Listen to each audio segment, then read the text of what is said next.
अस्सलाम वालेकुम dear students. आज जो है वो मैं आपको वीट फ्लावर क्वालिटी जो है before during and after milling बताऊंगी। उससे पहले हम जो है वो एक ब्रीफ ओवरव्यू देख लेंगे मिलिंग ऑपरेशन का भी। यहाँ पर वीट जो है वो पहले सारी बातें डिस्कस हो चुकी हैं कि प्रोसेसिंग के लिए जो है वो मिल की जाती है, इसकी फ्रैक्शंस जो हैं वो यूज़ होती हैं, इसके बाय प्रोडक्ट्स जो हैं वो यूज़ होते हैं जिसमें ब्रान एंड जर्म होता है। Wheat milling mostly dry milling process होता है, और वेट मिलिंग के दौरान जो है ना वो हम बहुत सारी कोर्स पार्टिकल्स जो हैं वो भी रिसीव करते हैं। सेमोलिना जो है वो एक कोर्स फ्रैक्शन है एंडोस्पर्म की, और ये इनिशियल ब्रेकिंग में ही हमारे पास आ जाती है। कोर्स फ्रैक्शन मतलब थोड़ा सा मोटा दाना होता है। Main use is for the manufacture of various form of pasta. ठीक है, अच्छा जी, अब हम जाते हैं वीट की प्रोक्योरमेंट जो है प्रोसेसिंग के लिए। सारी वही ग्रेडिंग, सॉर्टिंग, क्वालिटी कौन सी है आपके पास वीट की जो आप यूज़ करना चाहते हैं, आपकी एंड प्रोडक्ट क्वालिटी क्या है, मतलब किस लिए आपको वो वीट चाहिए। आइदर आपने जो है वो उसका पास्ता बनाना है, या आपने उसको बेकरी गुड्स में यूज़ करना है, या आपने उसको जो है वो एज सच पैन ब्रेड के लिए यूज़ करना है। वहाँ पर जो है वो हमारी टाइप ऑफ वीट बहुत मैटर करती है। Either we use single type of variety, or we use a blended wheat. Okay, फिर उसके बाद ये हिस्ट्री ऑफ मिलिंग है। I will share this chapter in your LMS so that you can get benefited. Okay, हमारे पास जो है ये ट्रेडिशनल मिलिंग आपको पहले मैं करवा चुकी हूँ। ट्रेडिशनल मिलिंग है, फिर आहिस्ता आहिस्ता जो है हमारे पास ये एवोल्यूशन के प्रोसेस से गुजरते गुजरते हमारे पास पिन जो है वो हैमर मिलिंग आई, फिर पिन मिलिंग आई। अब हमारे पास जो है ना रोलर मिल्स जो हैं वो अभी चल रही हैं, जो कि नॉर्मली मार्केट में हमारे पास चलती हैं। ये एक वीट का जो है वो आपके पास यहाँ पर जर्म प्रेजेंट होता है, इसकी आउटर लेयर ब्रैन होती है, और इसके अंदर जो है वो एंडोस्पर्म प्रेजेंट होता है।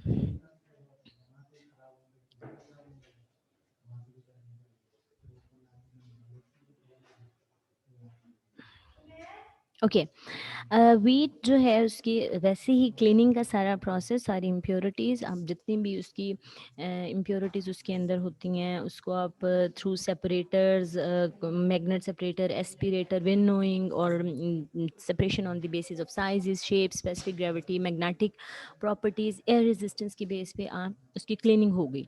फिर उसकी टेम्परिंग होगी, क्योंकि स्टोरेज होती है नॉर्मली वीट की 12.5% मॉइस्चर लेवल पे होती है। हमने जो है इसकी कंडीशनिंग करनी है, और 14 से 16% मॉइस्चर लेवल जो है इसका मेंटेन करना है, which facilitate the milling process. Hard wheat की कंडीशनिंग 17% तक चली जाती है, ड्यूरम वीट की 16 to 17, और सॉफ्ट वीट की 14 to 15% मॉइस्चर होता है। कंडीशनिंग में भी सिंगल और multi stage operation, lying times very from 6 to 24 hours with soft and durum wheats having a lower lying time requirement. Conditioning regime will vary according to the mill initial wheat moisture content and region or type of wheat or wheat mills. Okay, next आ जाता है हमारे पास milling system. Milling process जो होता है ये बहुत सारे, ये सिर्फ एक प्रोसेस नहीं होता कि आपने ये इंडस्ट्री के अंदर एक पूरे के पूरे जो है सेटअप का नाम है, और बहुत सारे ऑपरेशंस होते हैं जहाँ पर simultaneously breaking, separation, separation depending upon particle size and density, और फिर रिडक्शन, सिफ्टिंग, और जो है कलेक्शन ऑफ द फ्लावर, और इसके अलावा grading of the flower depending upon the streams, ये सब कुछ एक साथ हो रहा होता है। First grinding operation is through a series of pairs of fluted or corrugated break rolls which open the grain and scrap the brain to release endosperm particle.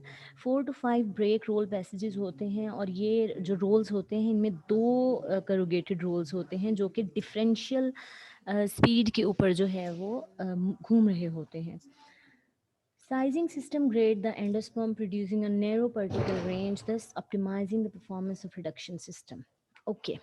Next हमारे पास ये जो ब्रेक्स, यहाँ पर आप देख सकते हैं कि ये एक ब्रेक सिस्टम है जिसमें फर्स्ट ब्रेक रोल, फिर ब्रेक रोल सिफ्टर आ जाता है हमारे पास, यहाँ फ्लावर हम कर लेते हैं, फिर सेकंड थर्ड जो है, फिर हमारे पास जो है वो फ्लावर आ जाता है यहाँ पर। ये हम उसके ब्रेकिंग के बाद जो है हमारी प्योरिफिकेशन, उसके बाद रिडक्शन रोल्स आते हैं, रिडक्शन रोल से फिर ये डिफरेंट जो फ्लावर आ रहे हैं हमारे पास, these all flour are of different qualities, right.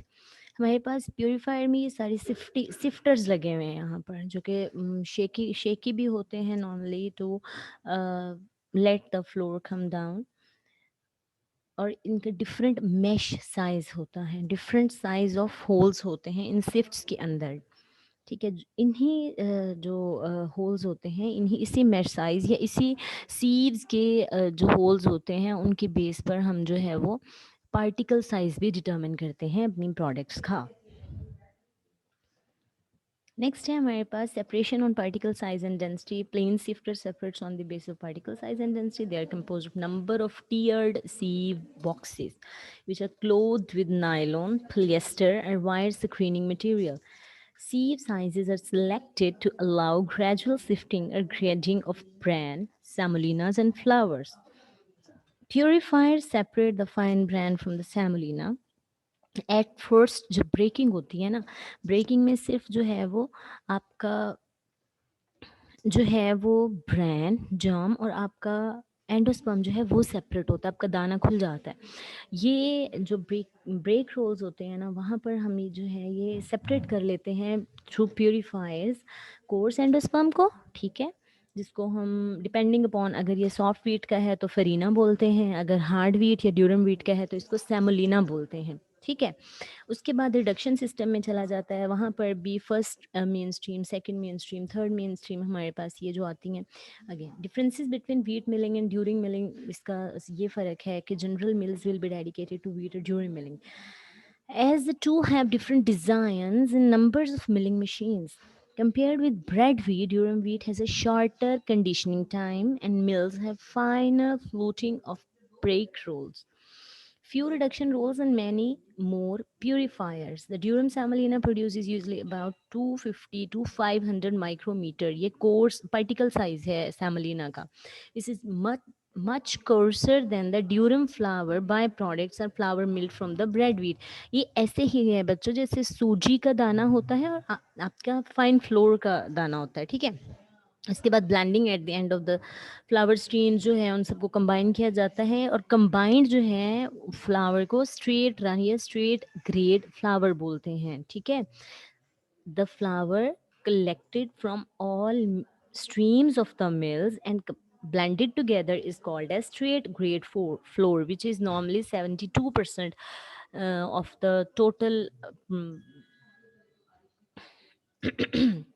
flour is stored in bulk bins prior to bulk tanker delivery and automated packaging into bags of various sizes. Debranding. A recent development in milling technology has been introduction of debranding using of Paritech system. The outer bran and layers are sequentially removed prior to milling. This permits the use of simpler mill flow that produces flour that has lower level of bran contamination but higher ash. Brand की ऐश percentage जो है वो 16 to 20% तक very करती है, तो वो flower जिसके अंदर ब्रांड ज़्यादा होता है उसकी ऐश या मिनरल कंटेंट ज़्यादा होते हैं, ठीक है। Extraction rate versus grist rate. Flour extraction rate is a measure of efficiency of milling separation in real time, right? Extraction rate is 100 multiplied by weight of straight run flour or weight of wheat to first break. Flour extraction rate have increased in recent decades due to selection of good milling lines and breeding programs and improvements in milling equipments. Now we are going to discuss some mill products and their uses. First of all, flour. Straight run and divide. Used for all types of bread, starch, gluten production, noodles, cakes, base, and pastries, household and industries. Second is semolina, also called as farina, or middlings, coarse and fine, used for pasta, continental bread, baby foods, and dusting. Bran coarse and fine used for feed human consumption and breakfast cereals. बच्चों जैसे bran bread आता है, ठीक है, breakfast cereals में high fibre जो cereals या high fibre products हैं उनमें ब्रांड यूज़ होता है। जर्म ह्यूमन कंजम्पशन के लिए और फार्मास्यूटिकल्स में यूज़ होता है due to its high content of oil and high content of minerals, high content of proteins. Germ जो है वो ह्यूमन कंजम्पशन के लिए यूज़ होता है। पलार्ड या red dog used for feed, ये भी प्रोडक्ट है हमारे मिलिंग की। Wholemeal or whole wheat flour increasingly used for breads and all types of end products. Okay, the names and composition of various products will vary according to the country and customer requirements. For example, the term semolina may be reserved in some countries for durum. जैसे मैंने पहले बोला है कि जो durum wheat का coarse particle होता है उसको हम semolina बोलते हैं, rather than for common bread wheat. Common bread wheat जो होती है उसकी जो कोर्स पार्टिकल होती है, उसकी जो मिडलिंग होती है, उसको हम फेरिना बोलते हैं। Milling by products such as bran and pollard may be combined to make products called mill run or offal, which are used in animal feed formulations. Flower types are discussed later in the chapter. आप यहाँ पर मिल steam analysis commercial flower मिल का देख सकते हैं कि first break में 5.5% extraction होती है वीट की, प्रोटीन जिसमें 13% होता है, मॉइस्चर 14.6, ऐश, स्टार्च डैमेज, वाटर एब्जॉर्प्शन। ये जो फर्स्ट ब्रेक पे हमारा फ्लावर आता है उसको 1 बी के फ्लावर बोलते हैं, और उस पे हमारी जो एक्सट्रैक्शन है वो 5.5% होती है। और इस फ्लावर की जो क्वालिटी है वो ये आगे मेंशन की गई है कि protein, ash, moisture, starch damage, water, development time जो है 2 डेवलपमेंट टाइम है इसका मतलब, ठीक है, 8.5 मिनट होगा। मैक्सिमम रेजिस्टेंस जो होती है वो कितनी होगी, एक्सटेंसिबिलिटी यानी उसकी जो कितना आप उसको एक्सटेंड कर सकते हैं, स्ट्रेच कर सकते हैं, वो कितनी होगी। ओके, सेकंड ब्रेक में जो हमारे पास आती है परसेंटेज वो हम लिखते हैं, उसकी प्रोटीन क्वालिटी क्या होगी। फोर्थ ब्रेक में जो होगी उसमें हाईएस्ट प्रोटीन परसेंटेज हमारे पास आती है, और उसकी मॉइस्चर, और अगर हाईएस्ट प्रोटीन परसेंटेज है तो आप देखेंगे कि डेवलपमेंट टाइम उसी तरह से कंपैरेटिवली कम है, ठीक है। नेक्स्ट हमारे पास जो है वो रिडक्शन के बाद हमारे पास जो फ्लावर आते हैं, इसी तरह इन टोटल इन सबको मिला के हमारे पास जो आता है वो 78.7 के करीब होता है। जो स्ट्रेट ग्रेड फ्लावर हमारे पास आता है 78, नॉर्मली 74 से 76% होता है, लेकिन यहाँ पर इन्होंने जो है वो 78.7% लिखा है, तो वो भी ठीक है। नॉर्मली जब हम स्टेट ग्रेड फ्लोर की डेफिनेशन करते हैं वो ये करते हैं कि तमाम स्ट्रीम से आने वाला फ्लावर जो जब इसको कंबाइन कर लेते हैं that is called a straight grade flower, और ये इसकी परसेंटेज होती है 74 से 78% तक। ओके, क्वालिटी असेसमेंट जो है ड्यूरिंग एंड आफ्टर मिलिंग हम क्या करते हैं, मॉइस्चर कंटेंट देखते हैं। मॉइस्चर कंटेंट जो होता है, loss of weight on drying at standard temperature for set time, ठीक है। इसके लिए NIR जो है, मोस्ट सोफिस्टिकेटेड जो फ्लावर इंडस्ट्रीज हैं दे आर यूजिंग NIR जो है, इससे प्रोटीन एस्टिमेशन भी हो जाती है। प्रोटीन जो मैंने आप लोगों को बताया था कि परसेंट नाइट्रोजन जो होती है थ्रू जेलडाल या जेलटेक मेथड हम डिटरमिन करते हैं, वो परसेंट नाइट्रोजन जब सीरियल्स में हमने प्रोटीन कंटेंट देखना होता है परसेंटेज, तो उसको परसेंट नाइट्रोजन मल्टीप्लाइड बाय 5.7, तो ये हमें दे देती है अमाउंट ऑफ प्रोटीन। और ये नॉर्मली जो होती है 14% होती है ड्राई बेसिस पे। The protein content of flower is dependent on the protein content of the original wheat and on extraction rate. Typically, there is a drop in protein content from wheat to flour 0.6 to 2%. ज़ाहिर बात है जब आप flower इसमें brand में भी बहुत सारा एंडोस्पर्म चला जाएगा तो प्रोटीन की क्वांटिटी जो होती है वो ड्रॉप होती है फ्रॉम वीट टू फ्लावर। मतलब अगर आप कहते हैं कि आपकी फ्लावर के अंदर 14% है, यू कैन एस्टिमेट कि आपके जो है वो एक्चुअल वीट के अंदर जो है 15 से 16% तक का प्रोटीन कंटेंट होगा। इसी तरह फ्लावर कलर जो है इसके वेरियस मेथड हैं। नॉर्मली जो है वो एक एक लैब LAB लैब कलरीमीटर भी यूज़ होता है। अच्छा जी, ये होता क्यों है? Colour assuming no foreign matter contamination, flour colour is depend on bran contamination. जितना ज़्यादा ब्रांड ज़्यादा होगा उतना ज़्यादा उसका कलर जो है वो डार्क की तरफ जाएगा। इसके अलावा जेंथोफिल्स प्रेजेंट होते हैं, these are flour pigments that impart a creamy और yellowish colour to the flour. There are number of methods to assess flower color and flower purity. Traditional method measuring the efficacy of milling, the brand contamination and purity, traditionally हम ऐश content करते हैं। इसके अलावा आप देख सकते हैं कि मॉइस्चर के लिए हम नॉर्मली ओवन ड्राइंग एएसीसी का 4415.02 मेथड नंबर, प्रोटीन के लिए जेलडाल ड्यूमेस एनआईआर, ठीक है। वेट ग्लूटेन के लिए ग्लूटेन वॉश, ये इसका मेथड नंबर है एएसीसी में। Ash incineration at high temperature plus NIR, ठीक है। इन दोनों एएसीसी के मेथड्स जो हैं ये इसके अंदर गिवन है। फ्लावर कलर के लिए जो है वो कलरीमीटर यूज़ होता है, जिसमें ट्राई स्टिमुलस कलर भी यूज़ हो जाता है, एक, एक्ट्रॉन भी होता है, पिकार भी होता है। स्टार्च डैमेज के लिए मैगजाइम किट यूज़ हो सकती है, एएसीसी मेथड होता है। चॉपमिन डॉज फेरेंट एनआईआर, ये सारे मेथड्स हैं जो कि यूज़ होते हैं for quality analysis of flour. Okay, ash content of wheat grain can very significantly, पहले ये बात बता दी है मैंने कि इसके अलावा कलर जो है वो भी ऐश, अगर ज़्यादा उसकी ऐश कंटेंट है तो कलर जो है वो ऑब्वियसली उसका डार्कर होगा। यहाँ पर आप देख सकते हैं कि 3 पैरामीटर होते हैं ब्राइटनेस के लिए या वाइटनेस के लिए, 0 to 100, जिसमें 0 ब्लैक होता है, जितना 100 होगा तो ये वाइट होगा बिल्कुल। इसी तरह से अगर -60 है तो ये ग्रीन होगा, और रेडनेस जो है वो इसकी +60 की तरफ जाती है। येलोनेस जो है वो +60 एंड ब्लूइशनेस -60।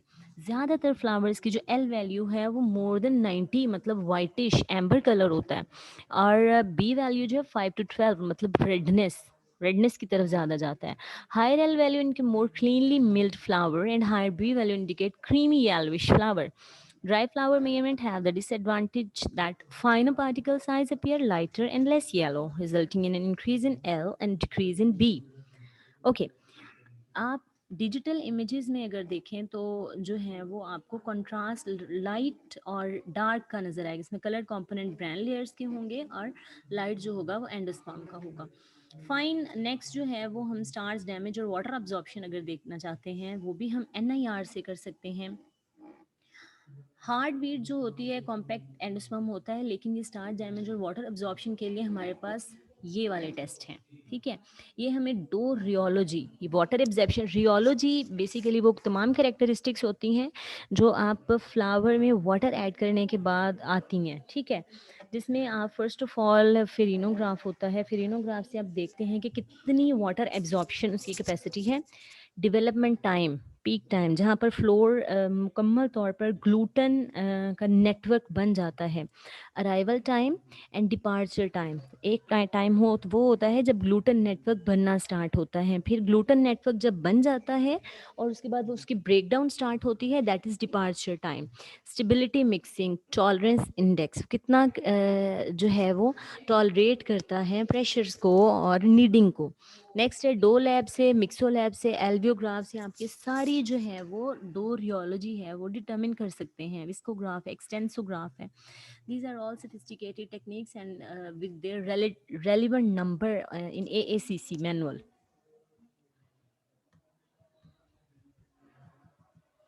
फिजिकल डो प्रॉपर्टीज़ जो हैं ये सारी आपको ऊपर बता दी गई हैं फॉर्म के अंदर। आप कैसे जो हैं वो उनका एक्सटेंसोग्राफ, ये है फेरिनोग्राफ आपके पास। इसमें जो है वो when we will perform this experiment, ये अराइवल टाइम है, यहाँ से वो जो है डो बनना स्टार्ट होता है, दिस इज़ डिपार्चर टाइम। यहाँ से हमारे पास जो है सॉरी डो, ये टॉलरेंस है इसकी, ठीक है। यहाँ डिपार्चर टाइम और ये ब्रेक डाउन स्टार्ट हो जाती है फिर यहाँ से। ये हमारे पास जो है आ जाता है, यहाँ पर इन्होंने कंपैरिजन किया हुआ है। जो वीक फ्लावर होते हैं, वीक फ्लावर जो होते हैं उनकी रेजिस्टेंस जो होती है बहुत कम होती है। ये देखें 200 नहीं जो है बहुत। मीडियम जो होते हैं उनकी रेजिस्टेंस कंपैरेटिवली उनसे बेटर होती है, लेकिन उनकी एक्सटेंसिबिलिटी ज़्यादा होती है मीडियम फ्लावर्स की। स्ट्रॉन्ग फ्लावर्स जो होते हैं, एक तो उनकी जो है वो रेजिस्टेंस ज़्यादा होती है, और उसकी एक्सटेंसिबिलिटी कंपैरेटिव टू मीडियम कम होती है। जो बहुत स्ट्रॉन्ग और अनबैलेंस टाइप ऑफ फ्लावर होते हैं उनकी जो है वो रेजिस्टेंस बहुत ज़्यादा होती है, लेकिन एक्सटेंसिबिलिटी भी उतनी ही कम होती है। ऐसे फ्लावर्स जो हैं वो बेकिंग के लिए अच्छे नहीं होते, ये पास्ता वगैरह बनाने के लिए यूज़ हो सकते हैं, क्योंकि इसमें हमें जो है वो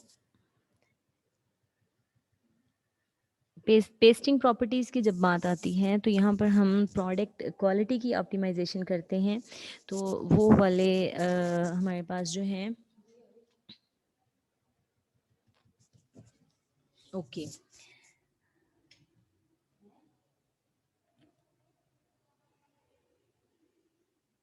नेक्स्ट हम बात करते हैं कि आफ्टर मिलिंग जो फ्लावर ट्रीटमेंट्स होती हैं और जो एडिटिव्स उनमें ऐड होते हैं।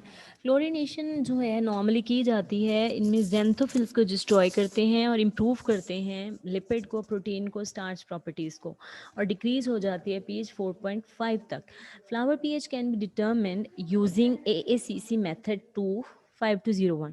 क्लोरीनेटेड फ्लोर जो होता है वो हाई रेशो के, बच्चों केक देखा है आपने, केक्स जो हैं उसमें कभी भी हम कलर्ड फ्लावर पसंद नहीं करते, हमेशा केक जो है उसकी या तो हम अपनी मर्ज़ी का कलर उसके अंदर डालें जो भी कस्टमाइज करने के लिए उनको, या वाइट कलर का केक जो है वो पसंद किया जाता है, क्योंकि जिसके अंदर ज़्यादा शुगर होती है। These cakes have improved volume and crumb strength and white crumb colour. Due to environmental and health concerns, chlorination has been banned.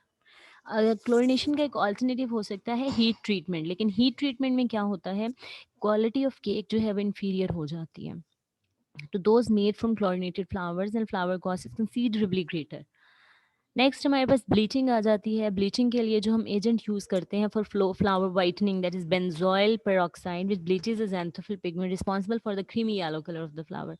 Reaction time is 24 to 48 hours and the effect of bleaching can be readily monitored by tristimulus B measurement. B measure कर लेंगे, हमें अंदाज़ा हो जाएगा कि इसकी जो है वो येलोनेस जो है वो कितनी कम हुई है। फ्लावर मॉडिफाइंग एजेंट में हमारे पास एस्कॉर्बिक एसिड होता है, माल्ट फ्लोर होता है, फंगल एंड बैक्टीरियल माइलेजेस होते हैं। ये जो है स्टार्च के अंदर जो है वो अमाइलोज कंटेंट जो है वो उनको इम्प्रूव करते हैं, इससे फ्लावर की जो परफॉर्मेंस है वो इम्प्रूव हो जाती है। विटामिन एंड मिनरल इनरिचमेंट, जब मिलिंग होती है ब्रांड सेपरेट हो जाता है, फ्लावर हमारे पास एंडोस्पर्म अलग से आ जाता है, तो मोस्टली मिनरल्स और विटामिन बी जो हैं वो लॉस्ट हो जाते हैं इन ब्रांड, तो उसके इसलिए जो है वो यूटिलाइज किए जाते हैं बहुत सारी vitamin B enrichment plus calcium and iron enrichment. Global food fortification initiative aim to prevent nutritional anemia and neural tube defects worldwide. That's why अब जो है वो कैल्शियम इसके साथ थायमिन, नायसिन, राइबोफ्लेविन के साथ फॉलिक एसिड भी ऐड किया जाता है फ्लावर के अंदर, और कैल्शियम और आयरन तो फोर्टिफाई किए ही जाते हैं। Basically neural tube defects and nutritional anaemia जो है ये फॉलिक एसिड डेफिशिएंसी की वजह से होता है, इस वजह से फॉलिक एसिड को भी ऐड किया गया। To date it is estimated that 85 countries have legislated to fortify flower, thus about 30% of the world's flower is fortified. हमारे यहाँ पर बहुत से फ्लावर्स के ऊपर लिखा आता है कि ये fortified with vitamin A, fortified with folic acid, जो खरीदते हैं मार्केट में से हम। नेक्स्ट हमारे पास जो है and product performance for specific and product functions. Basically हम जो हैं वो ये फ्लावर ट्रीटमेंट्स ही पढ़नी थी हमने, इसके अलावा जो हमने एक ब्रीफ जो है इंट्रोडक्शन सारा पढ़ लिया, मिलिंग को रिवाइज कर लिया, कैसे हम फ्लावर ग्रेन जो है उसकी टेम्परिंग करते हैं, कैसे उसकी मिलिंग की प्रोडक्ट कौन कौन सी हैं, स्ट्रेट रन फ्लोर क्या है, सेमोलिना क्या है, फरीना क्या है, in what is the difference between both of them. और जो है वो जब हमारे पास फाइनल फ्लावर आ जाता है तो हम उसकी जो है वो क्वालिटी कैसे असेस करते हैं। एक तो उसकी न्यूट्रिशनल क्वालिटी है, दूसरी उसकी फिजिको केमिकल प्रॉपर्टीज़ हैं। फिजिको केमिकल प्रॉपर्टीज़ में हमारे पास डोरियोलॉजी भी आ जाता है, डोरियोलॉजी हो गई, इसके अलावा उसकी फिजिकल अपीयरेंस हो गई, फिजिकल अपीयरेंस के बाद उसकी क्वालिटी, न्यूट्रिशनल में हम बात हो गई है कि उसमें वाटर कंटेंट, प्रोटीन, ऐश और ये सारी चीज़ें। उसके बाद उसकी फंक्शनल प्रॉपर्टीज़ जो होती हैं, फंक्शनल प्रॉपर्टीज़ में हमारे पास आ जाती है उसका dough development time, arrival time, departure time, ये सारी चीज़ें जो हैं हमें उसकी प्रोटीन क्वालिटी एस्टिमेशन देती हैं, एक्सटेंसिबिलिटी उसमें कितनी है, उसकी वाटर एब्जॉर्प्शन कैपेसिटी कितनी है, उसकी डो टॉलरेंस इंडेक्स कितना है, ये उसकी फंक्शनल प्रॉपर्टीज़ होती हैं फ्लावर की। फंक्शनल प्रॉपर्टीज़ के बाद फ्लावर ट्रीटमेंट हमने पढ़ी है। फ्लावर ट्रीटमेंट और एडिटिव्स ऐड जो करते हैं उसमें। This is all about today's lecture. आप जो हैं वो इसको प्रॉपर जो है वो ये चैप्टर भी आपको दे दिया जाएगा, आप इसमें से भी कंप्लीट स्टडी कर सकते हैं और जो जो चीज़ें हाईलाइट की गई हैं वो आपने लर्न करनी है। Thank you very much, this was all about today's lecture.